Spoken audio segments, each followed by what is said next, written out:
Load shedding সাধারণত আমাদের বাড়িতে হয় না, তার রিজনটা হচ্ছে ইনভার্টার কারেন্ট চলে গেলেই চলে যায়, আর ইনভার্টারের জল টাইমে টাইমে সার্ভিস করিয়ে ভরিয়ে দেওয়া হয়।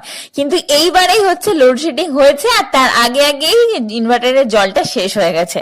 যে দাদা চেঞ্জ করে সেই দাদাও টাইম করে আসতে পারেনি, দেখা হয়নি। লোডশেডিং একদিকে, আর একদিকে খেতে হচ্ছে ইচ্ছা তোমার রাত্রিবেলা একটা ঝেঁকানাকা ডিনারে। তো কি খাবো, তো মাকে বললাম, মারাও পাঞ্জাব থেকে এসছে, সেরকম কিছু পাঞ্জাবে ভালো মন্দ খাইনি, বাড়ির খাবারের একটা স্বাদই আলাদা। মা চলো মোমবাতি জ্বালিয়ে যেভাবেই হোক, তারপরে ওই যেহেতু লো ভোল্টেজ ছিল, ধিবি যাচ্ছিল আসছিল এরকম চলছিল, আলুর পরোটা খাবো। তো মা এখানে আটাটা মাখছিল, আর এখানে হচ্ছে আমি আলুটা স্ম্যাশ করছিলাম আর কি।